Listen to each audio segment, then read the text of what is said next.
अस्सलाम वालेकुम नाज़रीन, मैं हूं नईम खान। अपने डिजिटल प्लेटफॉर्म्स पर आपको खुश आमदीद कहता हूं। उम्मीद है कि आप खैरियत से होंगे। अल्लाह आपको खैरियत से ही रखे। वीडियो में आगे बढ़ने से पहले आपसे गुजारिश है कि हमारे चैनल को सब्सक्राइब करना मत भूलिएगा, बेल आइकन को प्रेस कर दीजिएगा और वीडियो अच्छी लगे तो लाइक और शेयर ज़रूर कीजिएगा। इस्लामाबाद अकॉर्ड। नाज़रीन, पूरी दुनिया में अब इस मुआहदे की इतनी गूंज है कि पूरी दुनिया में सिर्फ एक ही लफ्ज़ गूंज रहा है, पाकिस्तान, पाकिस्तान। और ये इज़्ज़त अल्लाह ने पाकिस्तान को अता की। नाज़रीन, कल जेडी वैंस की ज़ेर सदारत अमेरिका का वफ़द पाकिस्तान पहुंच रहा है।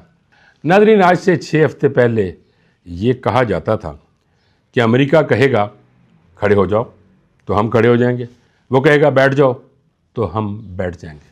नाज़रीन, ये कहानी अब ख़त्म हुई। उनकी ताकत यानी अमेरिका की ताकत ऐसी है कि उसके सामने कोई खड़ा नहीं हो सकता। लेकिन अब ये कहानी ख़त्म हुई। अमेरिका अब दोबारा उसी ताकत के साथ कभी खड़ा नहीं हो सकता। मेरे ख्याल में एक ये ऐसा मरहला आ गया कि अब सियासत का रुख तब्दील होना शुरू हो गया। जिस मुल्क के बारे में ये गलत फहमियाँ फैलाई जा रही थी कि यहाँ तो, जैसे मैंने पहले अर्ज़ किया, कि यहाँ अमन नहीं है और यहाँ दहशतगर्दी होती है, अल्लाह ने उस मुल्क को कहाँ ला के खड़ा कर दी, इज़्ज़त व आबरू से नवाजा। मैं नाज़रीन आपसे भी इल्तिजा करूँगा कि अल्लाह के हुज़ूर दुआ करें और सरबसजूद हो जाएं कि अल्लाह आपने पाकिस्तान को और पाकिस्तान में रहने वालों को इतनी इज़्ज़त बख्शी, शुक्राने के नफल ज़रूर अदा करें। नाज़रीन, जब ये जंग शुरू हुई थी तो मैंने अपने एक व्लॉग में कहा था कि पाकिस्तान के पास एक मौका है कि वो अरबों को अमेरिका से निजात दिलवा सकता है और ये खुद पाकिस्तान अलम लेकर आगे बढ़े और अरब और ईरान के दरमियान मुसालिहत करवाए।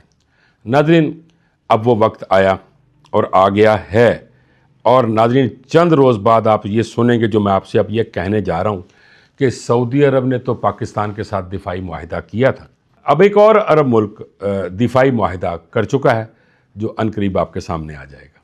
कल से सोशल मीडिया पर झूठी खबरें फैलाई जा रही हैं और ये कहा जा रहा है कि आबनाए हुर्मुज़ को बंद कर दिया गया। नाज़रीन, आपकी इत्तला के लिए अर्ज़ है, आपके लिए और उन झूठ फैलाने वालों के लिए भी मैं ये अर्ज़ करना चाहता हूँ कि आबनाए हुर्मुज़ को बंद नहीं किया गया। मैं बताना चाहता हूँ कि ईरान ने सालिसों को और अपने हरीफों यानी अमेरिका को ये बता दिया है कि आबनाए हुर्मुज़ से अब सिर्फ 12 जहाज़ गुजरेंगे और हर जहाज़ से फ़ीस यानी जो तयशुदा फ़ीस है वो ली जाएगी, यानी टॉल लिया जाएगा, जिसे टूल भी कहते हैं, वो लिया जाएगा और उस टॉल की अदायगी क्रिप्टो करेंसी या युआन में होगी। नाज़रीन, रात के अंधेरों में छुप कर हमला करने वाला अमेरिका, उसको ईरान घुटनों पर ले आया और इस वक्त ईरान और अमेरिका एक मकाम पर खड़े हो गए हैं और अब ईरान ने खित्ते में एक नई चीज़ मुतारफ़ करवा दी कि पेट्रो डॉलर ख़त्म और अगर पेमेंट होगी तो वो क्रिप्टो करेंसी और युआन में होगी। नाज़रीन, इस फैसले की वजह से अमेरिका की मईशत हिल कर रह गई है और अमेरिका को कितना नुकसान होगा ये अमेरिका अभी जानता नहीं है। इतना बड़ा मुआशी धचका मिलने के बावजूद अमेरिका ईरान के साथ बातचीत करना चाह रहा है, मुज़ाकरात करना चाह रहा है। नाज़रीन, अब ज़रा बताइए सुपर पावर कौन हुआ, अमेरिका या ईरान? मैं यहाँ सीज़ फायर्स के नुकात को मद्देनज़र रखते हुए ये बताना चाहता हूँ कि ये जंग ईरान जीत चुका है। जंग बंदी की शराइत के मुताबिक ईरान को आबनाए हुर्मुज़ का मुकम्मल कंट्रोल मिल जाएगा और आबनाए हुर्मुज़ से गुज़रने वाले हर जहाज़ से 20 लाख डॉलर फ़ीस ली जाएगी, जिससे ईरान को तकरीबन सालाना 100 अरब डॉलर की आमदनी होगी। जंग बंदी की शराइत में ये चीज़ भी शामिल है कि ईरान के ऊपर जो आयद करदा पाबंदियाँ हैं उनको भी हटा लिया जाएगा।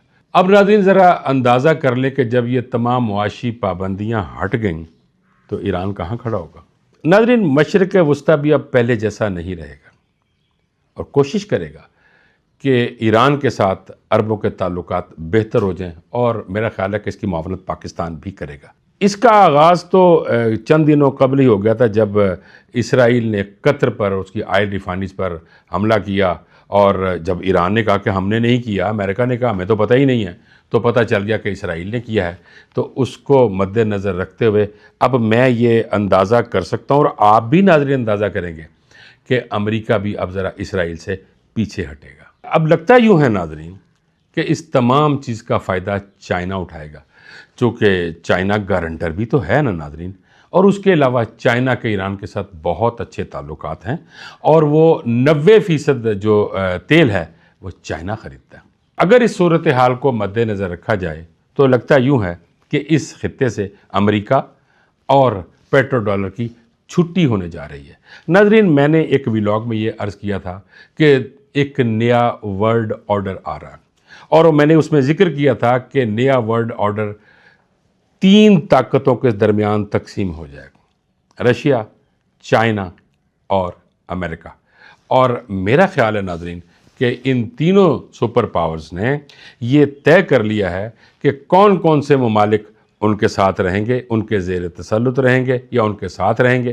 اب اگر پیٹرو ڈالر کی چھٹی امریکہ نہیں بول رہا اس کے اندر، تو ناظرین اب یہ وہ میری بات کہی ہوئی سچ ثابت ہو رہی ہے، اور یہ کل پھر سچ ثابت ہو جائے گی ناظرین کہ دنیا پوری 3 حصوں میں تقسیم ہو جائے گی، ایک طرف چائنا، ایک طرف رشیا اور ایک طرف امریکہ۔ میں اپنے ہم وطنوں سے یہ ضرور کہنا چاہتا ہوں کہ بے شک آپ کے سیاسی اختلافات ہیں یا ہوں گے یا رہے ہیں، لیکن اس وقت جو پاکستان کی قیادت نے قابل فخر جو کام کیا ہے اس کی مثال نہیں ملتی، اور میں اپنے ان سیاسی پارٹیوں کے جو لوگ ہیں یا بھائی ہیں ان کو بھی یہ کہوں گا کہ اس چیز کو مانیں کہ پاکستان نے واقعی کام کر دکھایا۔ کل کا دن نہ صرف پاکستان بلکہ پوری دنیا کے اندر ایک نئی تبدیلی لانے جا رہا ہے، جس سے پاکستان کی عزت بڑھے گی، اور پاکستان کی بات کو نہ صرف سنا بلکہ غور سے سنا جائے گا، اور ناظرین یہی ہے عزت پاکستان کی جو اللہ نے اسے عطا کی ہے۔ ناظرین، اب تک کی جو اپڈیٹس تھیں وہ ہم نے آپ کے سامنے رکھ دی ہیں۔ آپ سے ملاقات ہوگی اگلے ولاگ میں۔ مجھے اجازت دیجیے، اللہ نگہبان۔